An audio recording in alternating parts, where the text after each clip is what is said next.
Thank you, Lord.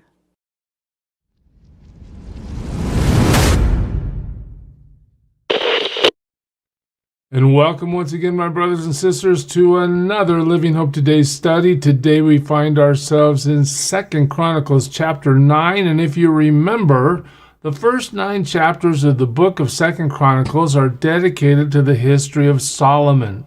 And we've been watching things move along as Solomon is coronated as king, as Israel is united under him as one nation, as God blesses him and he builds the temple, and his palace, I should say. In the end, God made a promise to Solomon. Do you remember what it was? Do you remember? Let me take you there and show you. Back here in 2 Chronicles 1, Solomon says to God, okay, you've asked me for what I want. Lord, here's what I want. Give me wisdom and knowledge that I may lead this people, for who is able to govern this great people of yours? And look what God says. God says to Solomon, since this is your heart's desire, and you have not asked for wealth, riches, or honor, nor for the death of your enemies, and since you have not asked for a long life, but for wisdom and knowledge to govern my people over whom I have made you king, what does God tell him? Therefore, wisdom and knowledge will be given you. And I will give you wealth, riches, and honor, such as no king who was before you ever had, and none after you will have. This is the promise God makes to King Solomon. Well, in chapter 9 of 2 Chronicles, we see the wealth and honor part fulfilled. Listen to this. When the queen of Sheba heard of Solomon's fame, she came to Jerusalem to test him with hard questions. Arriving with a very great caravan with camels carrying spices, large quantities of gold and precious stones, she came to Solomon and talked with him about all she had on her mind. Solomon answered all her questions. Nothing was too hard for him to explain to her. So let's think about the Queen of Sheba for a minute. Sheba is traditionally located way down here to the south of the Red Sea. This is modern-day Yemen. Some scholarship says it's on the west side of the Red Sea, which would be like northern Ethiopia. Others say it's on the east side of the Red Sea, which would be Yemen today. Ophir, if you can see that little print there at the bottom, that's what we refer to and what will come up as a source of gold for King Solomon. But just notice that this queen who reigns over this part of the world thinks it important enough to journey all the way up to Israel to visit with King Solomon. Okay, she asked him questions. Nothing's too hard for him. When the Queen of Sheba saw the wisdom of Solomon, as well as the palace he had built, the food on his table, the seating of his officials, the attending servants in their robes, the cupbearers in their robes, and the burnt offerings he made at the temple of the Lord, she was overwhelmed. Solomon obviously has such great wealth and opulence as he is on display before the world. The Queen of Sheba is just taken aback by the level of wealth and opulence. She said to the king, the report I heard in my own country about your achievements and your wisdom is true, but I did not believe what they said until I came and saw with my own eyes. Indeed, not even half the greatness of your wisdom was told me. Notice she emphasizes his wisdom. You have far exceeded the report I heard. So King Solomon is portrayed in 2 Chronicles 9 as somebody that is just over the top with wisdom, understanding, and opulence. How happy your men must be. This is still the queen speaking. How happy your officials who continually stand before you and hear your wisdom. Then listen to this. This is what the Queen of Sheba has to say. Praise be to the Lord your God. Notice this. The Queen of Sheba attributes all the wisdom of Solomon and all his possessions. She gives credit to the Lord for that. Praise be to the Lord your God who has delighted in you and placed you on his throne. I know God put you here as king to rule for the Lord your God. because of the love of your God for Israel and his desire to uphold them forever. Again, what are we noticing here? The chronicler wants to emphasize the fact that God is to be praised for Solomon's reign. God is the one who put King Solomon in power. God is the one who loves Israel to the point where his love over this people is going to extend to eternity.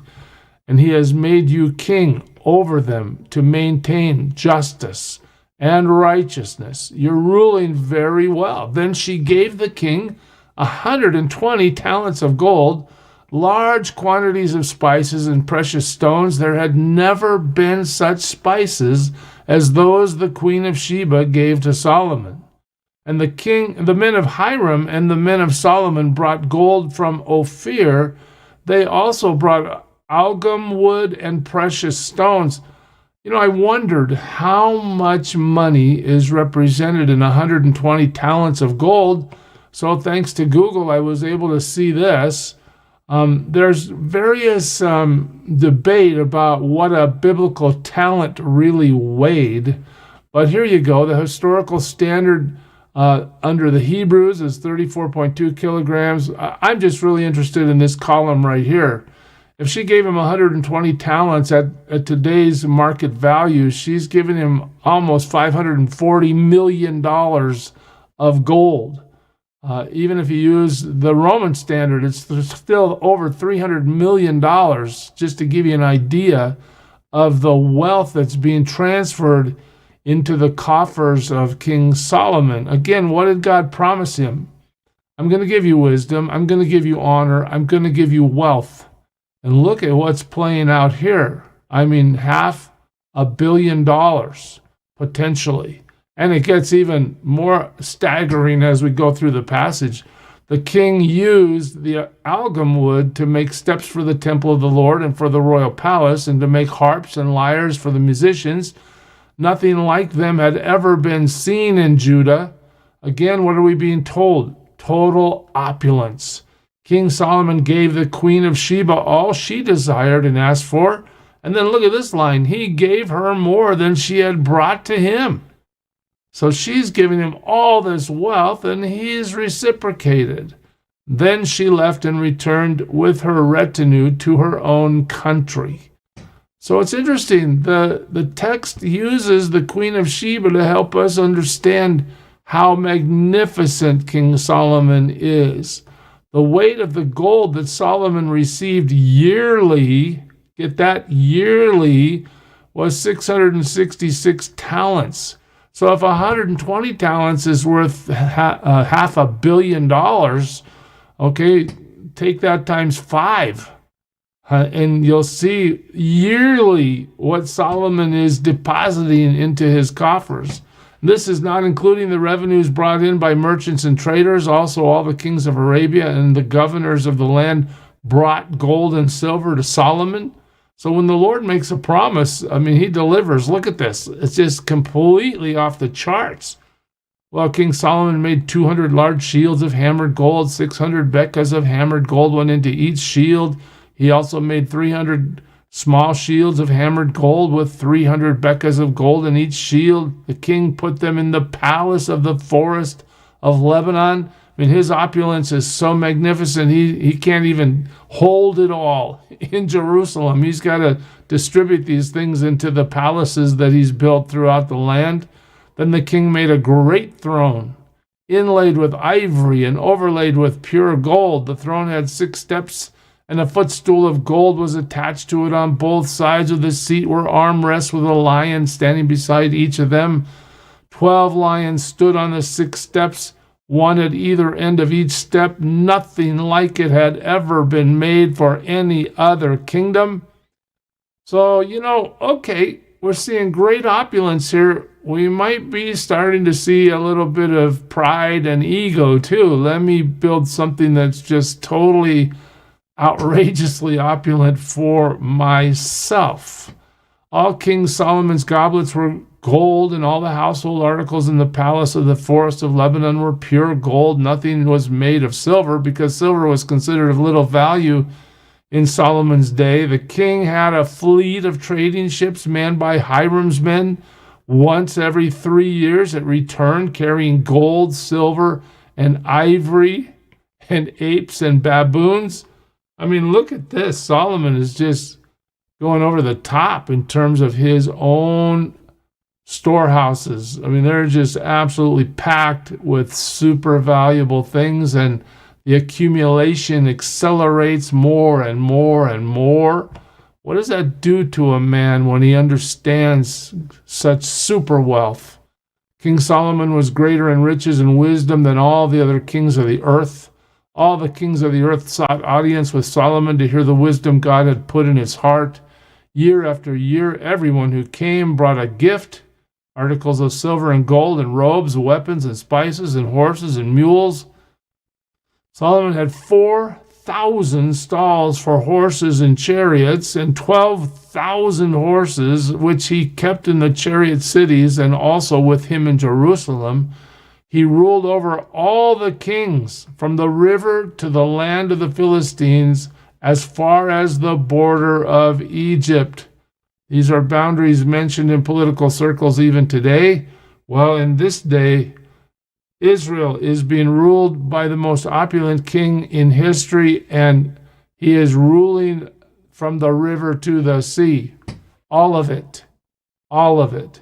And he's renowned for his wisdom and his ability and for his accrual. Look what God does. God has blessed him amazingly. The king made silver as common in Jerusalem as stones, and cedar as plentiful as sycamore fig trees in the foothills. Solomon's horses were imported from Egypt and from all other countries. As for the other events of Solomon's reign, from beginning to end, are they not written in the records of Nathan the prophet, in the prophecy of Ahijah the Shilonite, and in the visions of Iddo the seer concerning Jeroboam son of Nebat? Solomon reigned in Jerusalem over all Israel 40 years. I want you to see that in that verse 30, what do we see? There is one united kingdom at this time. There is no northern kingdom and southern kingdom, no Israel and Judah. There is simply Israel. One kingdom united under the wisest king to ever live, the one king that has more possession than any other king in history. And God gave him 40 years to rule in that way. Then he rested with his fathers and was buried in the city of his father, and Rehoboam, his son, succeeded him as king. So we're about to go down the path of king after king after king until eventually Israel splits and Israel goes into exile. It's a tragic story, really, from here on to the end of 2 Chronicles, but nonetheless, the Bible doesn't sugarcoat it. This is what happened. However, you see that Solomon is never accused in Chronicles of having multiple wives and flagrantly disobeying God. He is in Kings, but not Chronicles. So the author of Chronicles wants to make sure we understand that Solomon was a great king. Rich, wise, and opulent. Well, praise God. When God says he's going to bless you, I guess you better get ready, because look at the blessing he bestowed on Solomon. And why did it happen? Did it happen because Solomon was a hard worker? Did it happen? No, Solomon said to God, all I want from you is wisdom. Don't worry about long life. Don't worry about protecting me from my enemies, and don't worry about my health. Don't worry about my income. Just give me wisdom. God honors that heart that's pure and says, Lord, I just want to be a good servant. Look what God can do when God decides to bless. I pray that you gain hope and trust and faith as God moves in your life today, knowing that all we have to do to God, for God, is say, God, I'm yours. I just want to live my life the way you call me to live it. I want to obey you and observe all that you've said, that my life might be a reflection of your grace and mercy, and honor you. And if you take that posture with God, watch what he does. God bless you, church. Serve him well. Who is it who for sinners shed his blood, and now for cleansing all can plunge beneath that flood?